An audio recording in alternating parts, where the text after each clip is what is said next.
శ్రీరామనవమి అనగానే అందరూ శ్రీరాముడి జన్మదిన రోజు పూజలు పానకం కలుపుకొని తాగడం అని అనుకుంటారు. కానీ ఈ పండుగ వెనుక దాగి ఉన్న కొన్ని రహస్యాలు, మీరు ఎప్పుడూ వినని అత్యంత ఇంట్రెస్టింగ్ విషయాలు ఈ వీడియోలో తెలుసుకుందాం రండి.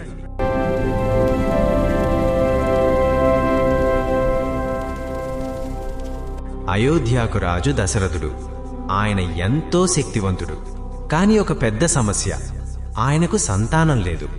అప్పుడు ఆయన పుత్రకామేష్టి యాగం చేశాడు. యాగం పూర్తయ్యాక అగ్నిదేవుడు ప్రత్యక్షమై ఒక దివ్య పాయసం ఇచ్చాడు. కాని ఇక్కడ ఒక రహస్యం ఉంది. ఆ పాయసం కేవలం పిల్లలు కలగడానికి కాదు, దేవతలు స్వయంగా శ్రీ మహావిష్ణువుని భూమిపై అవతరింపజేయడానికి చేసిన యోచన అది.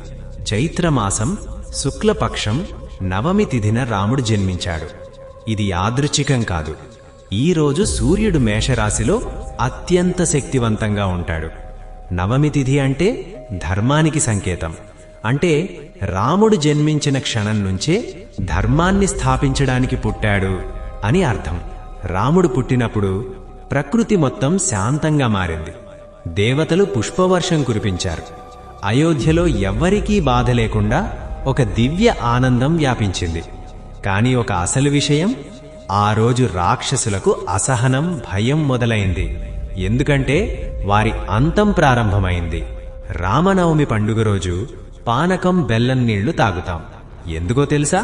ఇది కేవలం సంప్రదాయం కాదు, వేసవి కాలంలో శరీరాన్ని చల్లగా ఉంచడానికి మరియు ముఖ్యంగా రాముడి శాంత స్వభావాన్ని గుర్తు చేసుకోవడానికి.